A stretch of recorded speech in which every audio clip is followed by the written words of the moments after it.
Hey crew, it's Pitt, and I'm back with something a little bit different. I've been contemplating this video for a while, and it has been requested more than once. And so I'm going to attempt to do this, even though there is nothing that I hate more than talking about me, and there is nothing that keeps me from getting off track in the format in which I'm going to have to do this. So I'm going to attempt to tell the story of Pitt as a narrative. I have to not mention things because there are things that I cannot mention. I generally try to be as open and honest with the crew as I can possibly be, and I am going to do that here. But some of the names will probably wind up having to be changed. Some of the events may be glossed over a little bit because there are things that definitely do not belong in the public sphere. And there are things that aren't mine, right? I have no problem telling any part of my story in full and complete at any point in time. My problem lies whenever my story commingles with other people because they didn't consent to it. And for me, consent is a very big issue, and more so these days than it has ever been in my life. And it has always been a very important thing in my life for reasons that will be obvious later. But I'm going to attempt to do this, and it's not going to be for everybody. Like I always say, I am open to anyone, but it's not for everyone. There will be some things that will probably trigger some people. There will be some things that are decidedly unpleasant in the story, and I am unsure whether or not I will get into some of the details of those things, because once again, there are things that are for the public and there are things that are not. And while I don't have a problem with me, other people are involved. So we'll start at the beginning, and I'll try to do this semi-chronologically, right? As much as possible. There may be some skipping around, some jumping forward and jumping back, because sometimes the explanations require that. But for the most part, I'm going to try to just spit it out as if I was just telling a story. You don't have to believe the things that I tell you. It's going to seem a little bit incredulous at times, I am sure, but it is life, and life can be a little bit strange, to say the least. So we'll start at the beginning. I was born in June of 1977. I was born to two married people. My mother was 17 when I was born in 1977, and she had been married for 2 years. My dad was 23 at the time, and you can do the math on that however you want to, but back in the 70s it was a little bit different than it is now. And the assumption of adulthood happened a lot faster. The responsibilities were supposed to happen a lot faster, but they didn't always do that.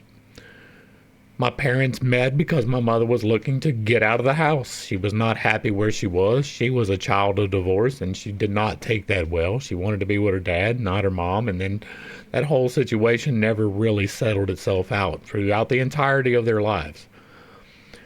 She wanted to be away. She lived in Jackson, Louisiana. My dad was from Ethel, Louisiana, and that's not that far apart, but it was far enough apart to where their paths didn't necessarily have to cross, but they definitely did. My dad was an unruly fella, to say the least. He had already been in jail by the time he met my mom, and he was destined to go there again a couple of times afterwards. He liked to party. He was very, very fond of his sensations. He liked to be the toughest guy in the room. He liked to talk really brash and then dare you to say anything. And he was the type of person to pick a fight whenever and wherever he felt like it was a necessity. My mom's a little bit different than that. She didn't really have that outward presenting aggressiveness like my dad did. And so naturally they came together because my dad likes to be the big tough guy. My mom's a little woman. I think my mama's 5'2". She's one of the tallest ones on her side of the family. My dad is 6'1", which puts him about average for his side of the family. And so they got together in 1975, and I came along in 1977, and then they were divorced by 1979. I remember distinctly the day I learned to walk. I remember walking in my grandmother's house. Like, I can't see it, right? I don't have that ability, but I can remember it still. I remember walking through the house. I remember I came up the side in the kitchen, and the door opened up, and inside the living room, my grandmother's room, living room was covered in mirrors. Like, the entire living room was mirrors. She had this giant sectional seat. And I remember my dad and my mom sitting there. And I remember walking around the corner and hearing them say, "Oh, look, he's walking," and then falling down. And that's the only memory I have of my parents together.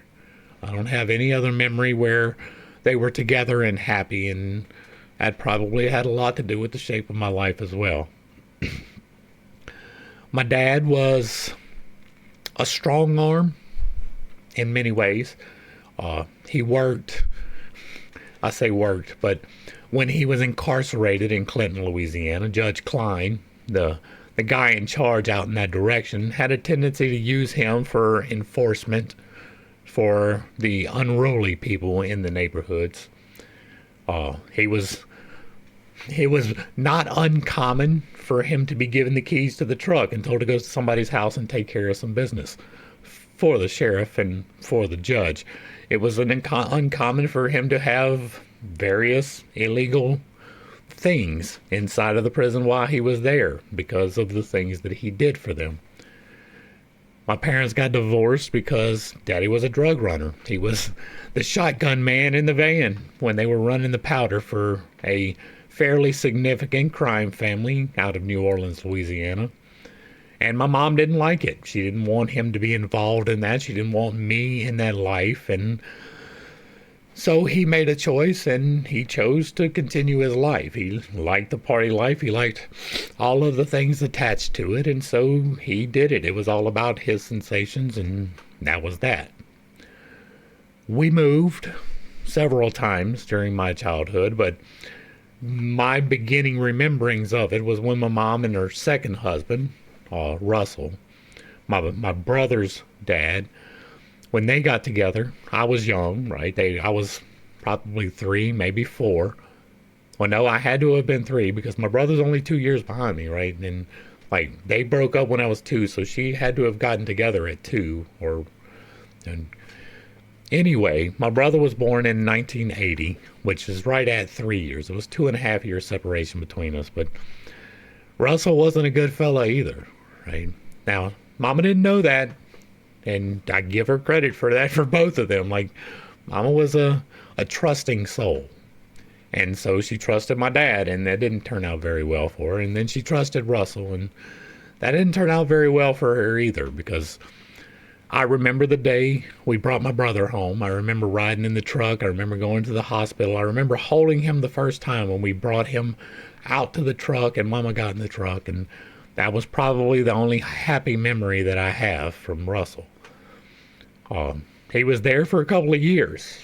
And my 5th grade year, or not 5th grade, hold on, when I was 5, in kindergarten, I remembered, like, kindergarten's a big year for me. The 5-year mark, the 4 to 5 year mark's rather significant for me. That particular time, probably closer to 4, almost certainly around Christmas, when I was 4. I'm a little bit firmer on the details now that I'm diving into my minds of when the event actually happened. I have a fairly good idea of who it was, even though I won't actually accuse, right? Because I'm not positive. I was too young. I don't remember, but some of the things attached to it. Christmas, 1980, 81. We went to visit some of Russell's family, and I am almost positive that that's when my molestation happened. When I was taken victim of, I am fairly positive that it was somebody in a Santa suit, and which spurred all kinds of problems later in my life, and it was a family member of Russell. And again, I don't know well enough to go accusing people. I don't even know the guy's name. I do know that we went there. There were pictures of us together. I remember the trauma I don't remember the location, and that's probably why, is because we were just visiting, and I don't remember like the voice. Like I remember the voice, but I don't remember who the voice was. I don't remember several of the key things that happened whenever I was assaulted. But that definitely spun some changes in my life. Now, my entire life, my dad, he's a party guy, right? He was a guy, he liked to have all the substances. He liked to be physical with his hands, not to women or to children or anything of that nature, but he liked to get in fights. He was well known for that. And he was also well known because he liked to chase the split tail. One of my first, like the very first whipping that I know about was behind that. It was my third birthday, maybe my second birthday. I had just been good in talking, and he had taught me some phrases. And so my aunt, Ella Jane, she gave me a piece of cake. And they're like, okay, what do you say? And I said, hey, baby, you want a foo-foo? That got me my first ass whooping. And it set, again, a course of direction for my life because I didn't understand. Like, I got my ass whooped for saying something that Daddy taught me. And that taught me that I needed to hide things, right? It taught me that I didn't need to be open with it. And that was at a very, very young age. And then the incident happened. And once again, keep secrets. But sex was never a hidden thing in our family. My dad was very, very vocal about it. He used me to pick up women, and not in, like, foo-foo was one of the easier ways of going about it. And so to me, I equivalated manhood with sexual activity, physical violence, and the sensations that come through the various substances. So in 5th grade, or I did it again, when I was 5, starting kindergarten, I went to 5 different elementary schools.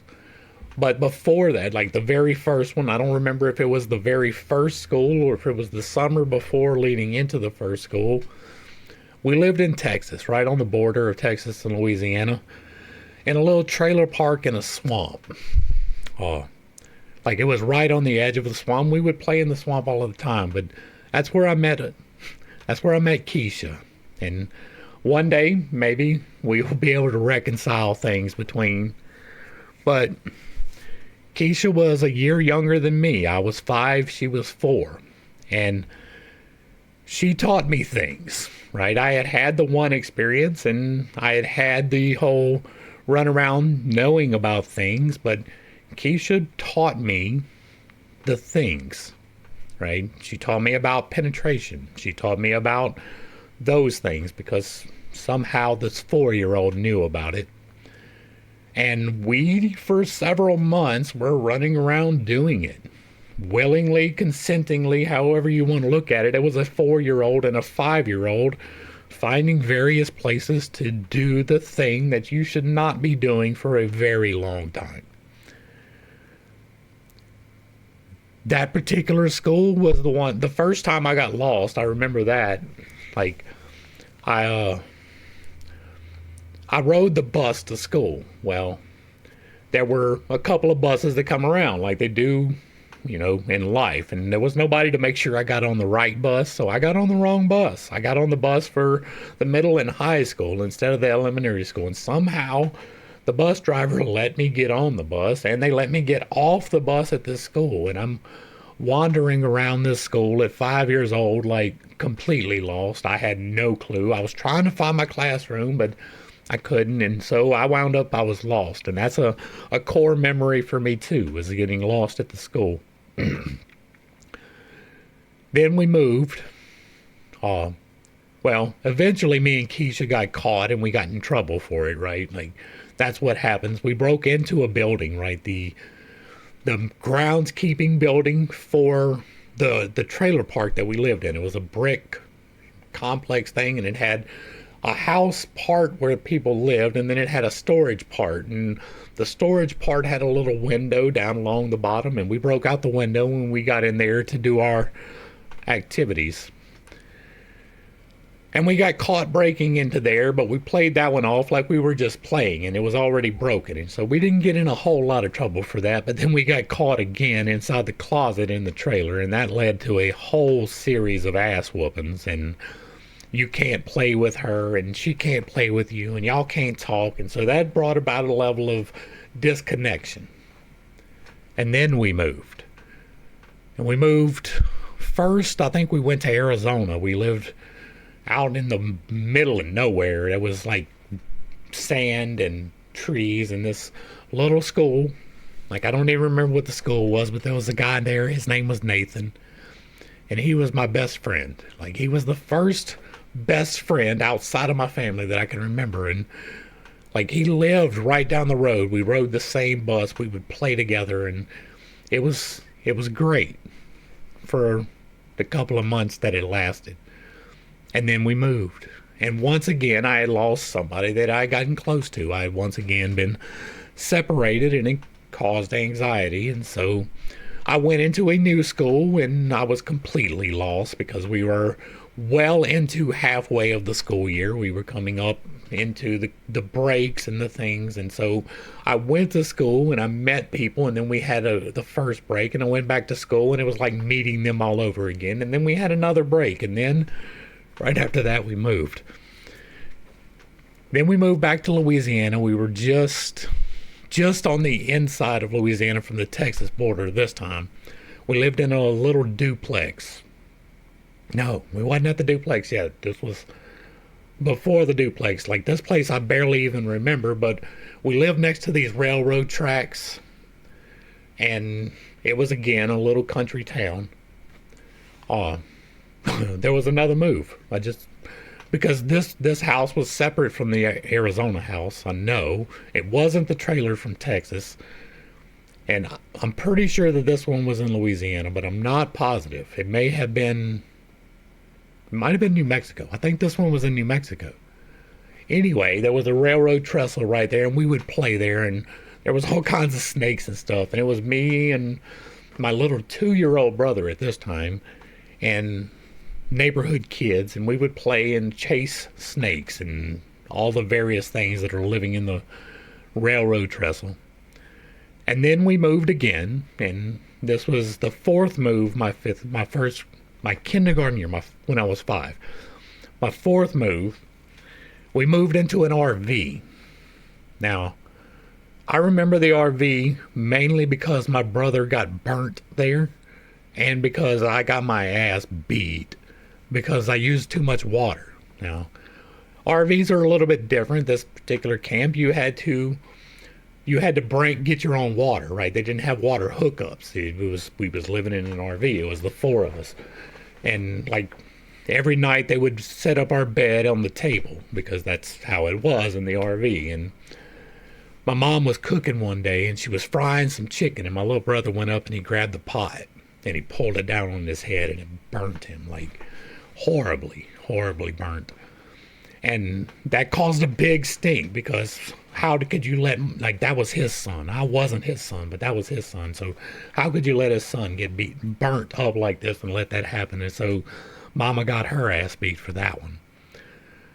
And then I would flush the toilet too much. That's what got me. That's what, like, the first real ass whoopings that I remember was behind not flushing or flushing the toilet too much.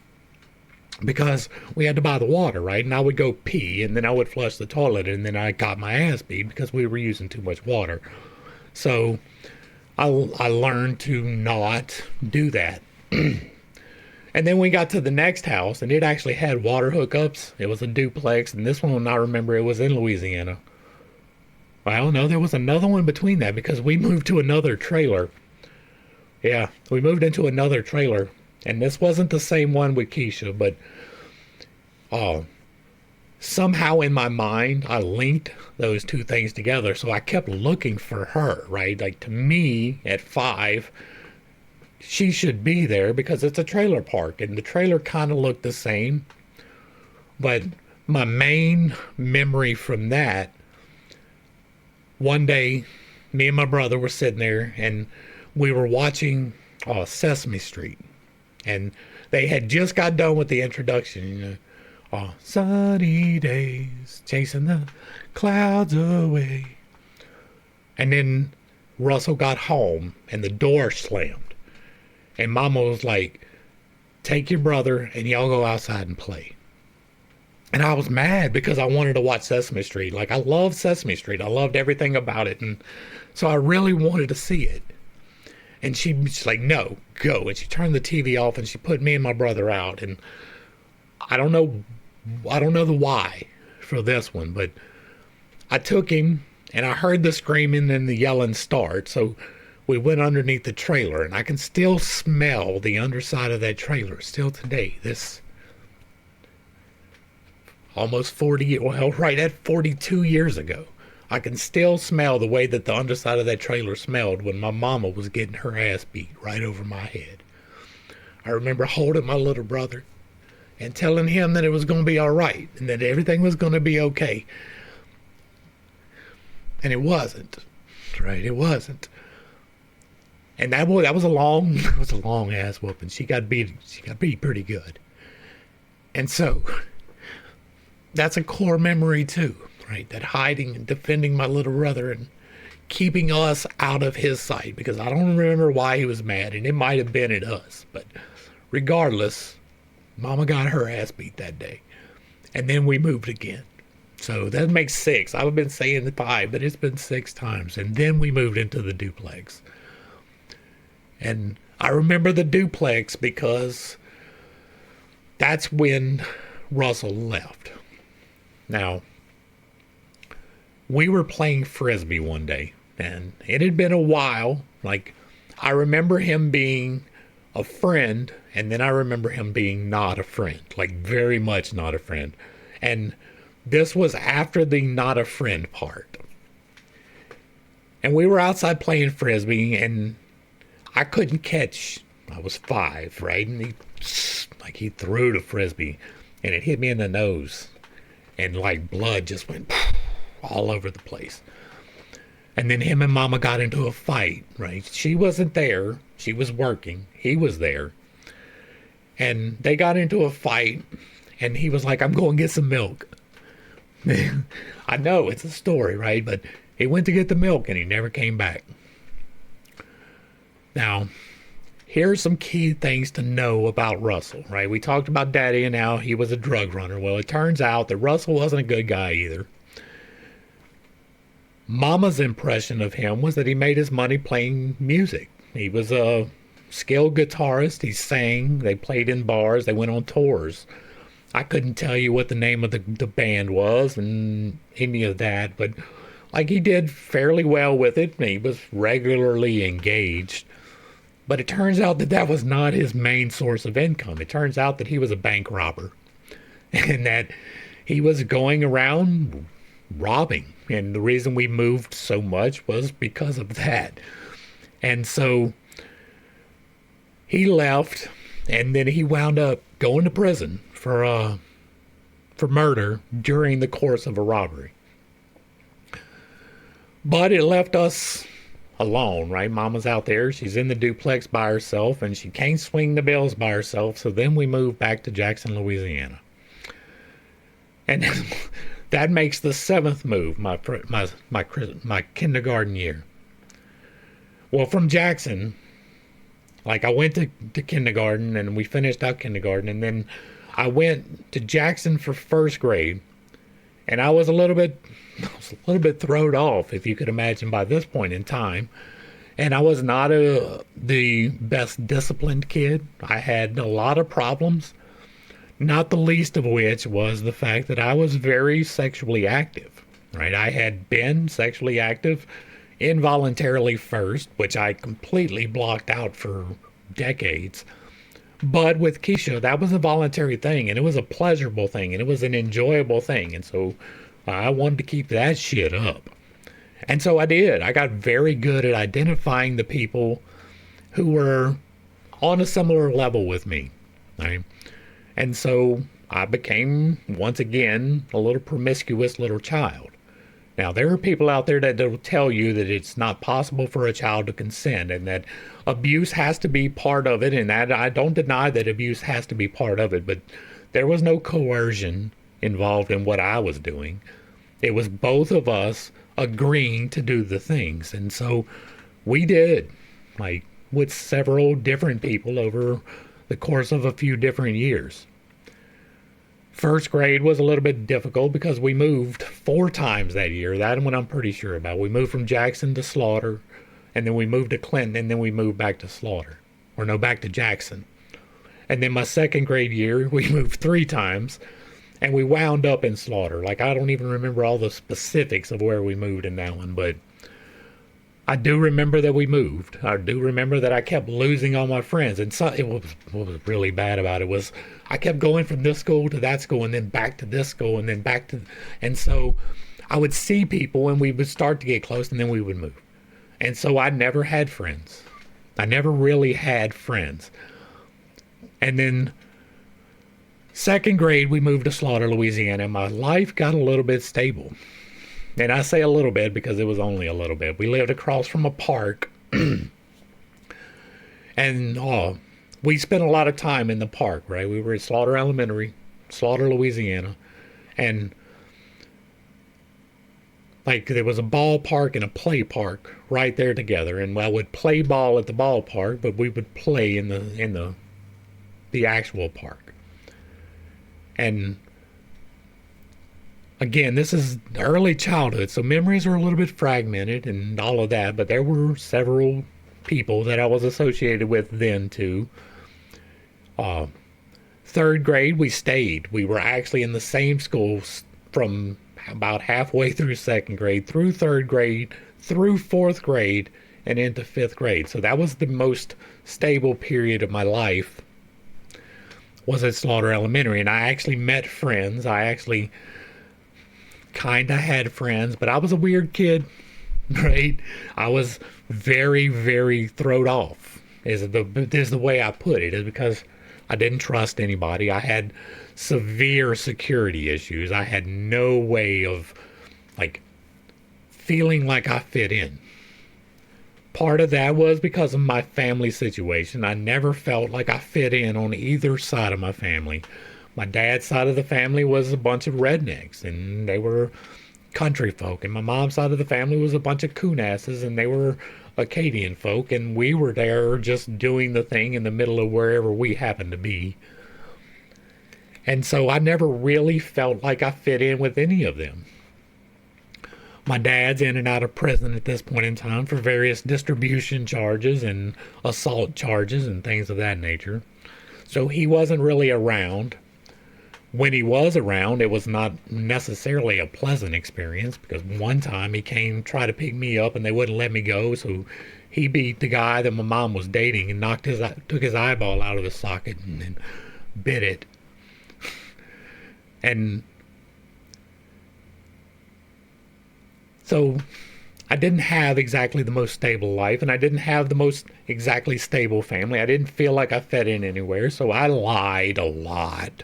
I would lie about all kinds of things. I had diabetes. I would just make things up and try to fit in. That's what I was trying to do more than anything.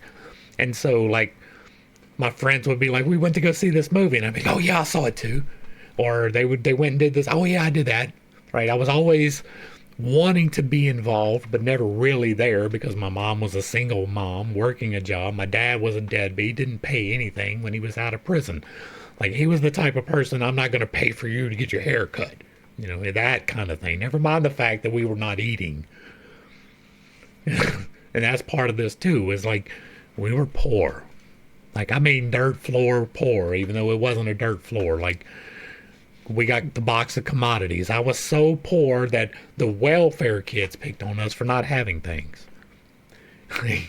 We would eat the commodity cheese and the commodity grits and the commodity potato flakes until they were gone, and then sometimes we just didn't have anything to eat because, you know, my dad wasn't going to pay for a haircut for my mom or shoes or whatever it happened to be, and so we did without groceries sometimes, and that's just how it was. she worked really hard. Mama really tried, and I give her full credit for that. And she had a really difficult time because I was a difficult kid. Like, no doubt about it. Like, it will become abundantly clear as we walk the rest of the way through this. But I was still very much involved in getting people to have sex with me, right? I'm 7 years old, and by that point in time, we had probably already had 5 to 6 partners. By the time I was 10, I know that there was at least 10. And by the time I was 15, there was at least 20. So I know that. I don't remember all of the names. I remember some of the faces. I remember some of the, situations more than I actually remember the people. It was just the thing to do. And it wasn't uncommon. Like, I know it seems like it should be, but whenever I would do it, it wasn't with somebody who was completely ignorant of the situation. Like, they knew something about it at least, and they were willing to try it because of that or whatever. Like, it was never about coercion. It was never about, oh, I'm going to talk you into doing this thing. It was always about us mutually doing something that was enjoyable. But that's also where I had to learn how to fight, right? That was where I began to learn how to fight. But I was no good at it. I got my ass beat a lot when I was a kid because I had a smart mouth. I had trust issues. I lied a lot. I was promiscuous. I was not a kid that you wanted your kids to hang around with. I promise you that. And the kids could recognize that. And so I got picked on. I got picked on a lot. Like, Mama was poor. So we wore clothes that were not to the standard of everybody else. We got picked on for that. And we weren't always clean, and we got picked on for that. And we had bad vocabulary and got picked on for that. And ass beatings a lot for that. I got my ass whooped a lot. Learned how to take an ass whooping. And then Mama met Johnny. Now, we've talked about Johnny before, but we're going to talk about Johnny again. That was my 4th grade year she met Johnny. And now, my mama was young, right? By this point in time, she was 15 when she had me, and I was 7, so we're, 22, 23 years old? Just barely a real adult. And so they went out drinking one night, and she got in a wreck. She drove off the road and hit a telephone pole, and she hit so hard that her head bent the steering wheel into a 90 or a U, right? It broke her arm. She had to get pins. She wore the pins for a while, but she was in the hospital for a long time. It was not like, again, I was young, and so I don't have all the details, but we went to live with my Aunt Joy down the road, and we were there for a while. At the same point in time was when my dad was going to prison. Because not only was Mama hurt, but Daddy was on the TV. And I didn't know, right? That was a whole situation we'll get into in just a minute, but I didn't know that that was even going on. But everybody at my school knew it. Like, everybody knew that except me. Johnny got paralyzed from the waist down. He wasn't able to do anything from the waist down, but he kept his hands on top. And it was me. I was 7. My brother was 5. And before the wreck, Johnny was a cool dude. Like, he had some property out in the country, and we would go out there and do all kinds of stuff. We'd run around in the woods and play games and 4-wheel or 3-wheelers at that point in time and stuff along that nature. Country shit. Like, we were out there doing country shit. But after the wreck, Johnny got mean. Like, he was really, really resentful about the whole situation. And I don't blame him, right? Mama got you into a wreck. And now you have to lay there with this 7-year-old kid watching you getting shit pulled out of your ass, because that had to happen. He had tubes, right? I had to change the urine bags. I had to change the defecation bags. And Mama sometimes had to extract. And I was there. I was in the middle of it. And he didn't like that shit at all. So whenever we would walk by and Mama wasn't looking, he would just smack us in the back of the head. Just bam, bam. And like, you couldn't get past him. He would park himself right next to the door going back to our bedroom. So You couldn't get past him, and he would just, just bam. And so we learned to learn how to deal with getting that whooping every day and several times a day. And just pow. And so you can imagine that brought about some resentment. Well, then that same year, they split up. And I don't know if Johnny died, which is a possibility, or if he went to live somewhere else, which is also a possibility. But he was no longer in our life. And then Mama got a little bit wild again. And I remember quite distinctly several parties that happened at our house where we weren't allowed to go outside, but we had windows. So we would watch, and they were out there watching Porky's. I remember they had a TV set up in the outside, and they were watching Porky's, and there were people doing all kinds of stuff. And by all kinds of stuff, I am talking entirely about the illegal narcotics and sexual proclivities, right? So once again, I am getting reinforced into me the sensory and the sensory. Like, I distinctly remember, like, we weren't allowed out of the room, right? We were in this little 2-bedroom house and next to the railroad tracks in Slaughter, Louisiana. And we weren't allowed out during the party, but one day we were kicked out of the room. My mom's friend Leah went in there with 2 guys, and I didn't know what was going on, but I had a fairly good idea. And so I went and I opened the door and I went in there to see, and they were, they call it a spit roast these days. And so my first experience of seeing that was at 7 years old, and that was a wild experience. That was something I attempted to do several times throughout the years, but that never wound up happening in that, not like that anyway. And so once again, that's getting reinforced to my little mind. And then she met Phil. Now, Phil is her current husband. They've been married now for 20, 30 years, at least 30. They got married my junior year of high school or my sophomore year of high school, so it's been a very long time. And Phil wasn't a bad dude, but he wasn't the nicest fellow. He was strict, very strict. He was handsy. We caught plenty of ass whoopings.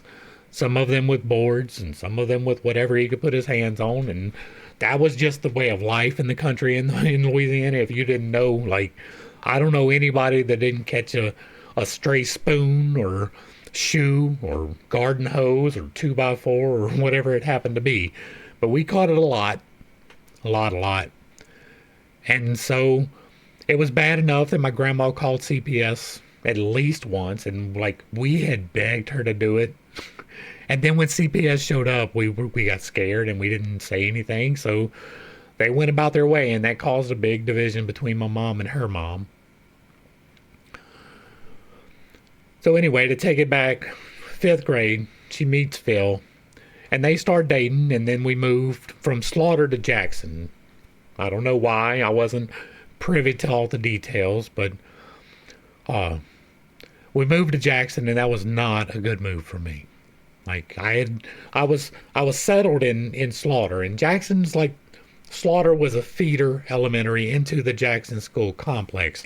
Now, Jackson was middle school, high school, and elementary school all in the same building, with separate wings. And 5th grade in Jackson, Louisiana was middle school.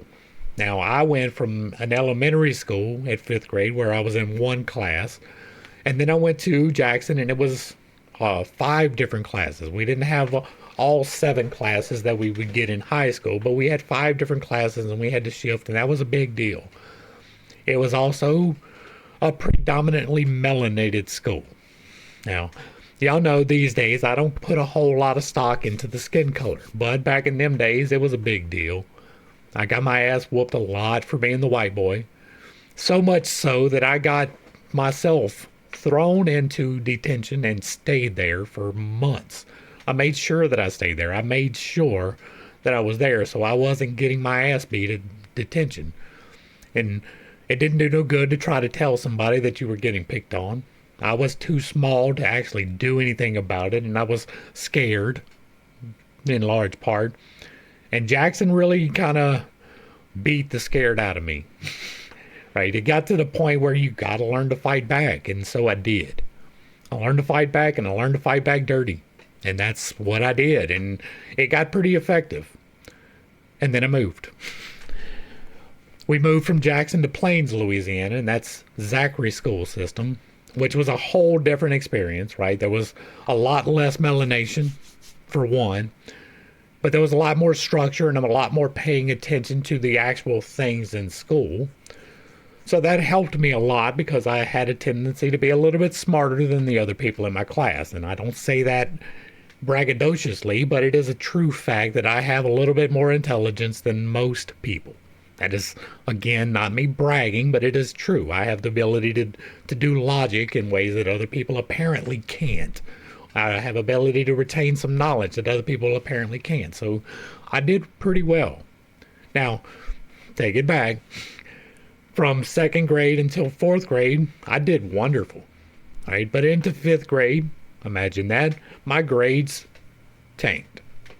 When we moved classes or moved schools, they had just started to tank, but when we went to Jackson, I just completely gave up on shit. I wasn't doing no homework. I wasn't worried about nothing. I was just trying to survive my experience at the school. And so when we moved and we went to Zachary,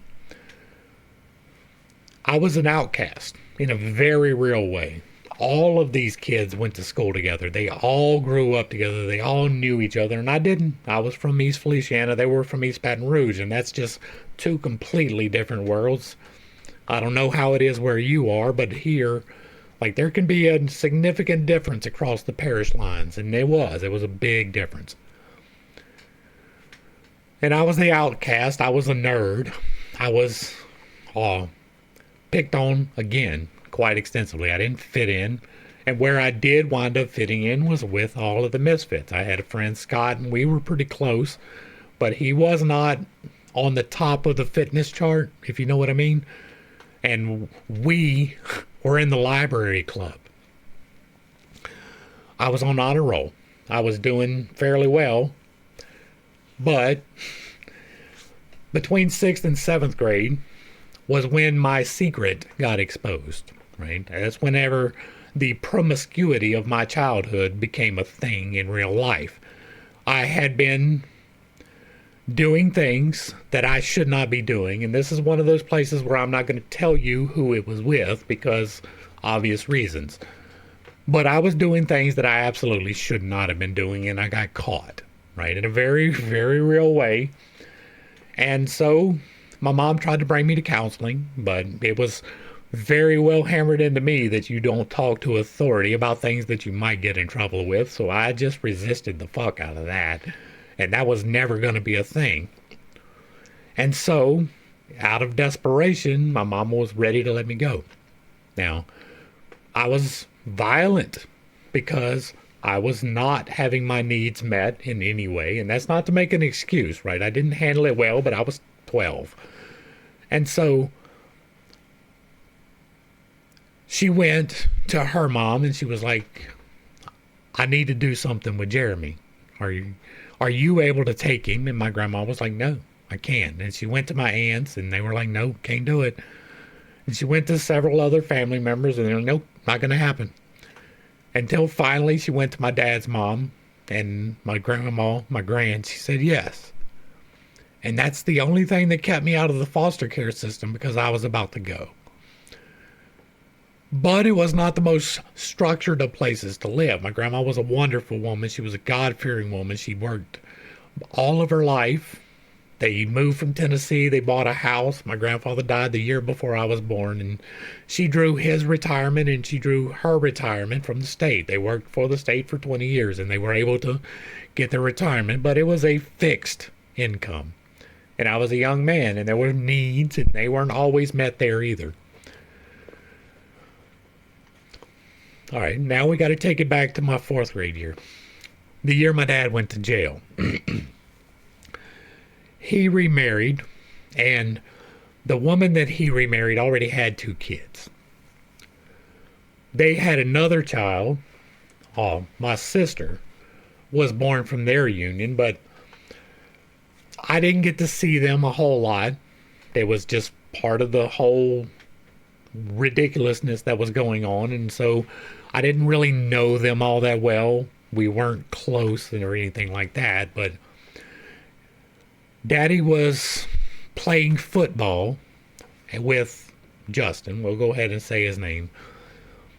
He was playing football with Justin, and Justin tripped, and he stepped on his leg, and he broke his leg, which is terrible off the top. But he wasn't able to walk. It was his thigh, right? He had a cast. One of the hip casts went all the way down to the ankle. And he wasn't able to walk, and so his mama would feed him. And one day, while she was feeding him, he started to choke. My dad comes home, and he was trained in CPR.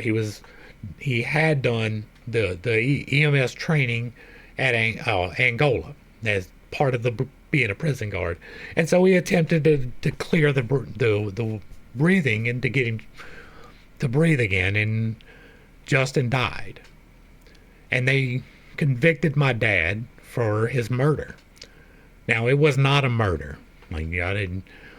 I stand on that with both feet and all 10 toes. That my dad was not the type of person to abuse a child. He never was, and he never will be. He is just like, he has no problem taking his aggression to an adult. But because he had no problem taking his aggression to an adult, and because of the accident where he broke the leg, the natural assumption was. And the judge straight up told him, Judge Klein, remember that name? The judge straight up told him that he could either plead guilty to manslaughter or he could spend the rest of his life in jail. And there was no way he was going to beat the charges. And so he did. He pled guilty and he was in jail. I went to live with my grandma between my 6th and 7th grade year. And then my dad got out of jail my 7th grade year about halfway through. And he fell back into his old ways, right? He just got out of prison. He went to go look up all his old friends, and so we did. And that began the cycle and spiral there. 7th into 8th grade, we moved. We moved from here to Mickey, Tennessee, which is a little bitty town. You'll probably never even hear of it, but we were there for about 6 months. And I got in trouble there a couple of times too. Once for writing a poem because they outlawed skateboards. Now, I never was able to keep my balance on a skateboard. I tried and I busted my ass and I gave up. I was not me. But they outlawed skateboards, and I had a really good friend of mine from that school. The one friend I had from the school, and he was a skater. So I was like, man, fuck this. And I wrote a poem. And I plastered that, like I made copies and I plastered that shit everywhere. And it wasn't disrespectful, but it definitely was calling out the authority. I wish I had it today. But I wound up, I got suspended from school for being unruly. I had been playing in the band 6th and 7th grade in Zachary. And then 8th grade we moved and I tried to join the band up there, but they were in a different position than we were. Like, they were playing different music. There was different skill levels involved, so I didn't fit into the band. And so things kind of fell apart for me my 8th grade year, like in a very big way. And then we moved back. And I went to school again in Zachary, my 9th grade year. And that was the last normal year for me, right? And for me to say that, you see where I'm coming from. That was the last normal year of my life, was my 9th grade year. We went to Zachary and I got in trouble a couple of times. I got suspended a couple of times. I got suspended at least 2 to 3 times every single year from 7th grade until I graduated. And so I got in trouble. And I didn't fit in. But by this point in time, I didn't even have the outlet of the sexual proclivities that I had been having. And so that led into depressive states because by this point in time, my entire self-worth was wrapped up in sexual gratification, like completely. It was inseparable. If I was not having sex, then I was not worthy as a human being. I already didn't have friends. I already didn't fit in. I already didn't have interests that aligned with other people. And so when that fell off, it led me into spirals. And then 10th grade happened. Now, 10th grade, I went back to Jackson. And this time it was a little bit different because I was bigger, right? And so I was able to defend myself in ways that I wasn't able to before. And I was old enough to be making decisions to do things that were probably not correct. My dad had fallen back into his proclivities himself. You know, he liked the things. And he got on crack, right? And like, that became a whole thing for the next few years. But my best friend was his connection's son. So, like, we would go over there, and me and his son would hang out, and they would go in the back and they would do their things, whether it was crack or if it was, because that happened a good bit too.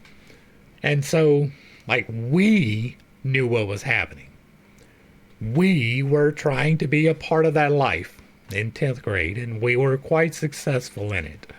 Like, we got involved in rap, which, of course, you know, the culture of 1990s rap was, you know, Eazy-E and Dr. Dre, and that was the beginning of Snoop. Like, these things were just rolling out, and the drug culture was getting really big, and so, you know, you learn to play the game. And so we did. Like, we played the game. And we were 10th grade running around, running the streets. Our names were well known to the police. We never got caught. Like, not in a real way. There were several very, very close calls, but we never really got caught. But that lifestyle brings about its own problems, right? The people that you're associated with in the game are not good people by nature. And neither me or Junior were either one of us inclined to be very good people at all. Like, I was definitely broken in very real ways, and I would find my satisfaction wherever I needed to find my satisfaction. And we got in fights, like a lot, between the rivalry between Zachary and Baker, which was a thing. We would go to Baton Rouge and find fights. We would go wherever and just find people to beat up on because that's what we did. We were doing things that definitely should not have been doing in 10th and 11th and 12th grade, but we were definitely there. And so that was my experience with the game. Right? Now, my dad was working and not. I started working at 13. When he got out of prison, my 7th grade year, I started working with him, building houses and doing things, and I could run a crew by the time I was 15. I knew how to build the house. I knew what steps had to be taken. I knew how to go about it. I wasn't really good at cutting rafters, but all the rest of it I could do. And so, like, I started working, but that wasn't real money. Like, the real money was in the game. I was just doing that because that was what it was expected, and I needed an excuse for the money that I had from the game, so I just did and so I worked my ass off, and then I would play, and I would play my ass off. And there was no positive role model at all in my life, like at all. All of my role models were abusive, narcissistic, alcoholic, like drug abusive. There was, however you want to call it, he was fully involved in every step of my upbringing, like violence and drugs. And so it's only natural that that's where I wound up, right? 10th, 11th, and 12th grade was eventful, but mostly, you know, homogenous. It was go to school, work on the weekends, and then if you wasn't working on the weekends, it was time to go and play. And so we would be out there doing various things, playing the various games and those things. And then I started, let's talk about the when I started dating again, right? That was my junior year. I met Rhonda. And Rhonda was significantly younger than me, but within the bounds of the law. I mean, here in Louisiana, there is, I think she was 2 years younger than me. But if she would have been 2.5, it would have been too much, right? It was right on that edge of, I really shouldn't have been doing it because she was that much younger than me. But if you look at my history, you can understand, if not justify, I'm not justifying, but it is understandable how that situation came about. But me and Rhonda dated for months. On again, off again, on again, off again, on again, off again, on again, off again. We probably broke up 13, 14 times in a year. But she lived 5 miles away. And that wasn't that far. And so if I wasn't running the game down in Zachary, and my boy is the one that got us together. He was dating her, and then we wound up dating, and it was a whole, like, there was no animosity between me and him, right? But the way that we met, me and her, was through him. She was Pentecostal, but, that doesn't really mean anything. And so I would walk 5 miles to her house almost every night. And we would do the thing, right? And then I would walk home and I would catch the bus in the morning. So you can imagine I was not well rested when I got to school. My junior year, my grades started falling. Imagine that. I was busy doing all of these things. I was not the most studious of students. Like, I didn't like taking notes. I was bad about that. But I could pass everything. Like Mr. Price. We'll tell the story of Mr. Price. He was a teacher, Vincent Price. And he was an ex-Marine, aviation. And his classroom was about the size of this room, which you can't see, but it's about the standard for a classroom. But every wall had a chalkboard, right? If there wasn't a door or a window, there was a chalkboard. And he had notes, handwritten in Marine script, that covered the entirety of these chalkboards for each class. He taught 3 different classes, and each one had this big-ass board. And you would have to come in every morning and copy the notes off the board, and I fucking hated that. And I told him straight up, I was like, Mr. Price, I'm going to fail your class. I was like, I'm not taking these notes. It will not happen. I am not going to do it. And he told me, he said, if you can pass the test, I won't hold your notebook against you. And he was going above and beyond for that, because I was quite confrontational with Mr. Price. I tried to goad him into several fights. But he told me that if I could pass the test, he wouldn't hold my notebooks against me. And so I did. I didn't take the first note. I did not a single lick of homework in the entirety of his class. But I had the second highest grade. And the guy who had the higher grade cheated off of me. That's no shit. Marlon Davis. He would sit behind me and he would copy my test, right? I would let him copy my test. And he changed some of the answers so they wouldn't be the same, and the ones that he changed gave him a higher grade. But that was who I was. Like, I'm not going to take these notes. You can just go ahead and fail me. I'm fine with that. And he was like, well, no, I'm not going to fail you. If you can pass the test, then I will pass you. And so I did. Like, I aced every test. I think there was only one test that I didn't get an A on. But I didn't take any notes. I took Mr. Price 3 classes in 2 years, and the same thing in all 3 classes. But I was the same way in all of my classes, and not all of them were as accommodating as Mr. Price was.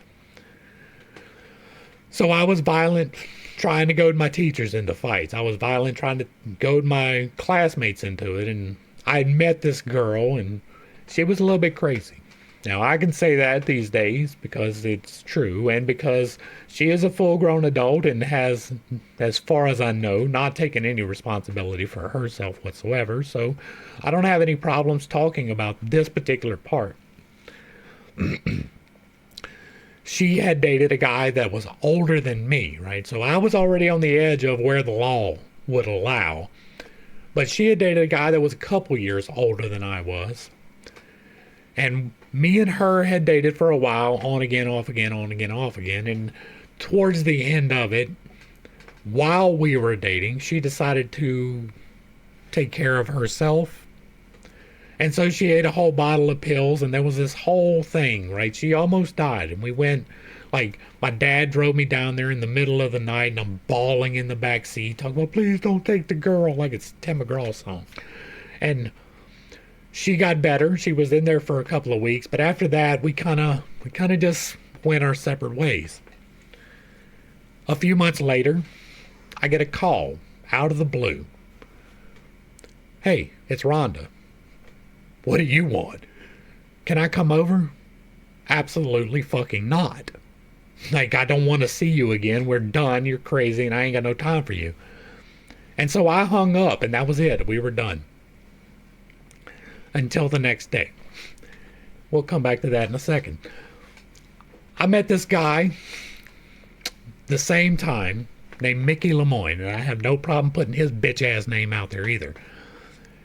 And he was not living in a great situation. He had been kicked out of his dad's house, put down the road, and he was living with a mutual friend of ours, Scott. He came and stayed in my house for a little while, and while he was staying in my house, he was like, hey, I need to go get my stuff from Scott's. Do you want to go with me?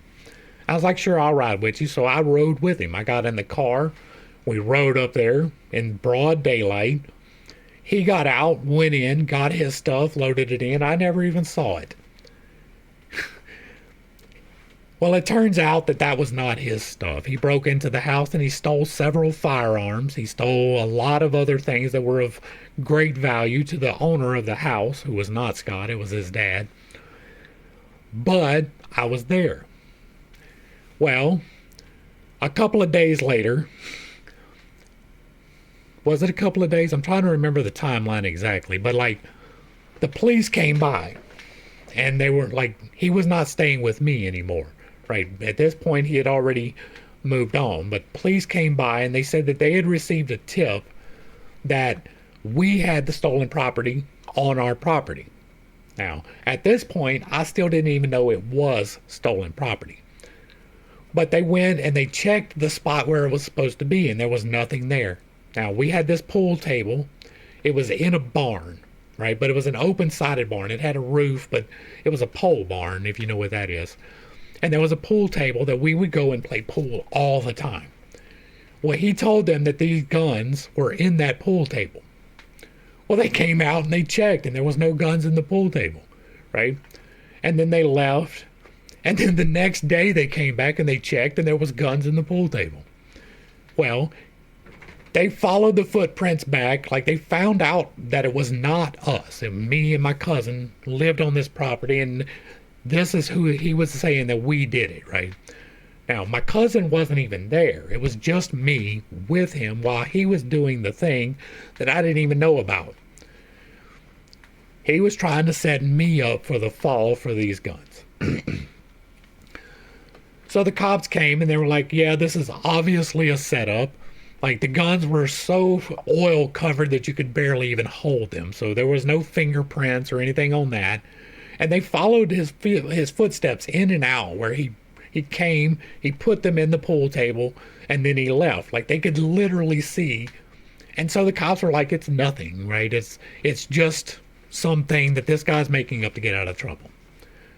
Now to pick back up with Rhonda. The night that she made the call, she ran away from home. She ran away from home with the guy that was a couple of years older than me. Well, I go to school the next day, and I'm in class, and they call me out of class in like second hour. And it's like, hey, have you talked to Rhonda? And I was like, yeah, she called me last night. Well, what was the conversation? So I told him, right? Just straight out told him. I didn't have any representation. I wasn't trying to hide shit. I didn't have nothing to hide about this situation. And so I told them what happened, and they didn't believe me. But they sent me back to class, and I went back to class, and then come fifth hour, they came back. And the police called me out once again, and he's like, okay, well, you're going to jail. And I'm like, for what? And it's like, for for theft because they were putting the charges on me for those guns. And the cop was her cousin. And he clinked me up behind my back, and he picked me up by the brake slits, and he picked me up by my feet and threw me head first into the car, and my head hit the door, and like it was a whole thing. And they brought me, 17, to prison. Or to jail. East Feliciana Parish Jail. And I was there for 1 day on charges of the theft, misdemeanor theft, for 5 guns, right? The next day, they found Rhonda. She's in Baton Rouge with James, which is the guy. And still, somehow, it's my fault. She told them that I broke into her house, drug her out of her house at knife point, and had my way with her in the front yard. And so they arrested me again while I was in jail for rape, kidnapping, and aggravated assault. Well, I don't know if you know, but those particular charges don't go over extremely well in prison.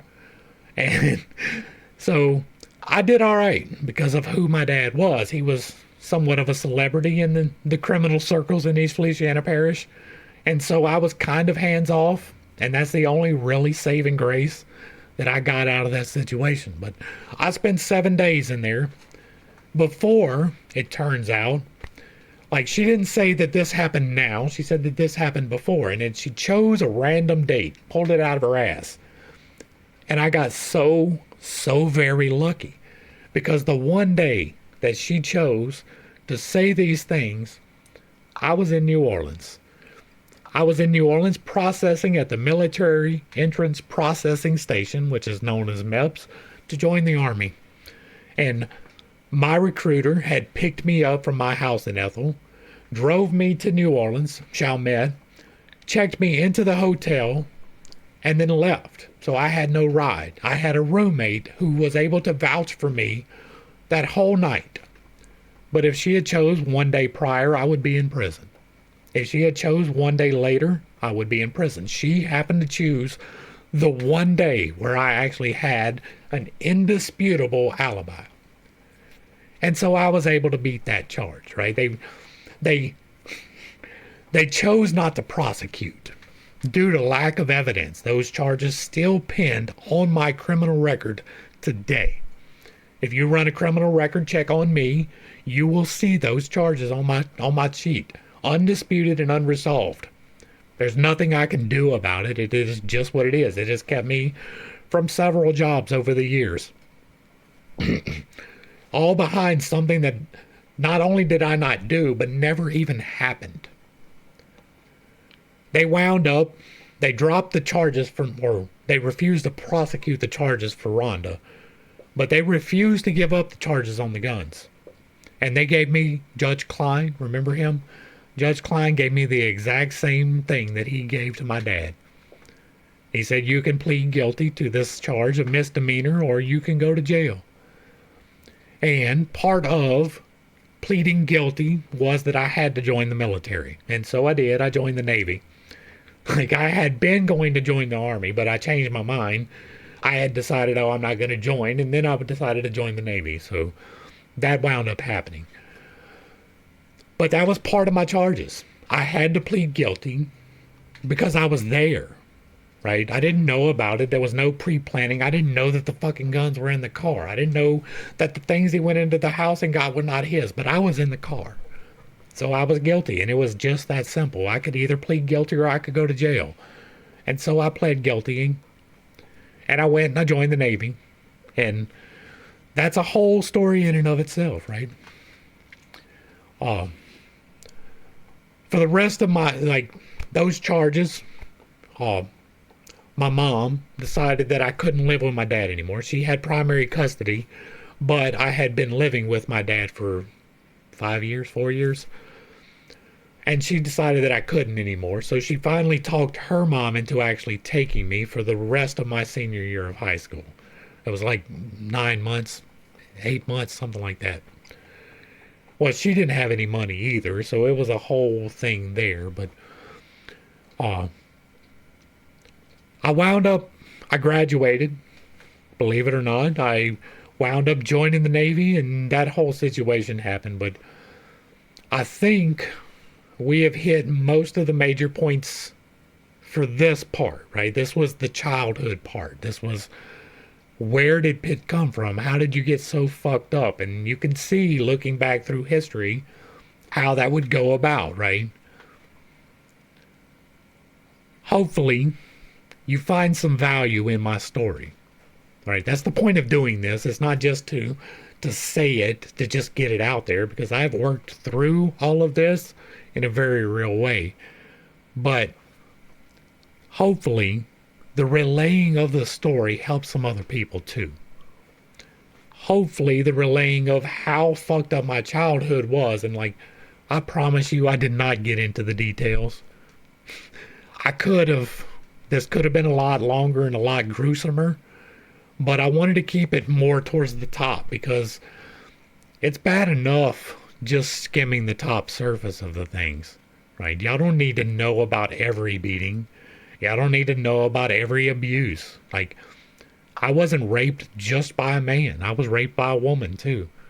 I was like, and that was like, that was wild. Like, my 10th grade year at my boy Junior's house, we got alcohol, right? His older sister bought us some alcohol, and that's as close to an identity as we're going to get. But she was old enough to buy alcohol, and I was 15. And then I got drunk. I drank, between the three of us, we drank 7/5 of Strawberry Hill. And I passed out. Smooth. Done, son. And I woke up at the moment of completion inside of someone. And it was a little bit disconcerting, to say the least. It's not that I would not have been a willing participant, but there was no chance to be a willing participant. And so it was a whole different story that's not really all that YouTube appropriate. But there was somebody watching it happen right next to us as it happened, and I am passed smooth the fuck out as a 15-year-old child. And like, that's one of the least disturbing things that happened in my life. Hopefully, I brought a little bit of hope to someone out there. Hopefully I can, like, this isn't the end of the story. This is just the end of the childhood part of my story. We will come back and we will talk about the Navy and the wild crap that happened there. And then we will talk about my adult life as we got into marriage. Like, we have done part of that, me and my wife together, already on this channel. The history of us, or something along those lines. The story of forever, or two sides of forever, or something like that. So me and her are already doing that part of the grown part. And there's a lot still left to go in that. But this was the childhood part. And if you have questions, I will try to answer them as well as I can. Hopefully I brought a little bit of enlightenment and a little bit of hope, because the point of this, the point of actually airing this out, is because I am good. I am beyond good with all of it. It can still be hurtful to stop and think about the things, what happened, but I don't revisit those things anymore. I don't go back and pick them up and look at them and dwell on them and allow that to become who I am, because who I am is because of those things, but I have overcome all of those things. Where I am now, what we do here together, has played a very large part in me being able to overcome those things. Half a decade ago, I was still very much a very angry man. I was still very much tied up in the sensible things and the sensible things. And while I still have my proclivities towards those, I still have problems dealing with sexual rejection, for instance, or not having sex, which is a whole thing. I learned how to deal with those things, and a large part of that is what we do here on this channel.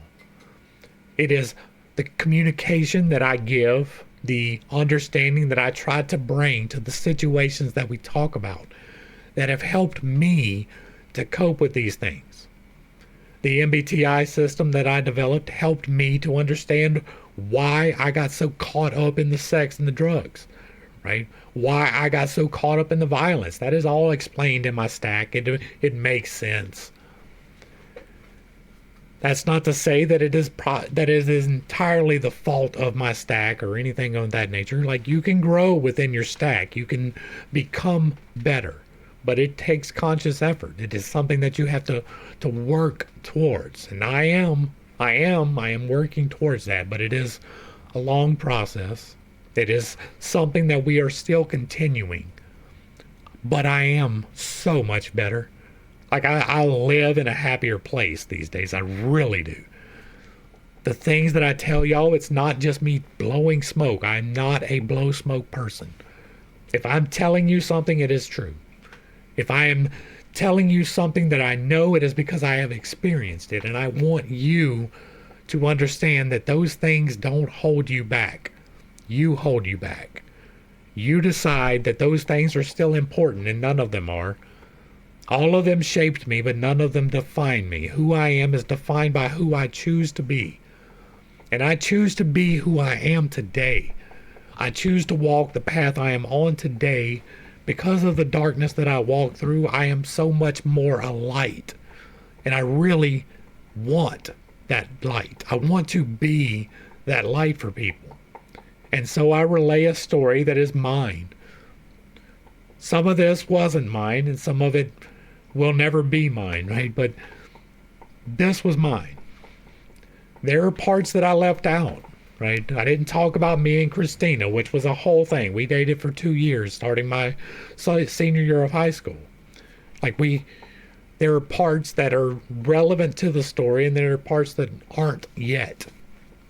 The Christina part of the story is definitely going to be part of the next issue, but I don't know that it is, like, even though we started dating in high school, we will pick up on that senior year then, right? This is already well over an hour, so I'm sure I've already lost most people, but the ones that needed it, I'm here for you, right? If you identify with this, I'm sorry. I really am. I wouldn't wish this on anybody. Like, I'm good. Like, I love where I am now, but I wouldn't wish anybody to walk through the things that I did. I wouldn't. I know that you did. I know that many of you did, and that's so very horrible. It is part of why I do this, so that we don't have another generation coming out like I did. Hopefully I brought a little bit of enlightenment and not too much confusion to a series of somewhat difficult concepts, right? This is me. This is who I am. This is why I am the way I am. If you like what I'm doing over here, let me know down below. Give me a like, share, and a sub. Throw me a comment if you agree or disagree. If it remains respectful, it gets to remain up. If you really like what I'm doing over here, hit me with that super thanks, because I am not a communist. And to the crew, thanks for hanging out. I appreciate every single minute that you are here with me, and I am praying for you every single day. Until next time, I love you. God loves you. You are perfect, whole, and complete just the way that you are. And this has been Pitt State. Peace.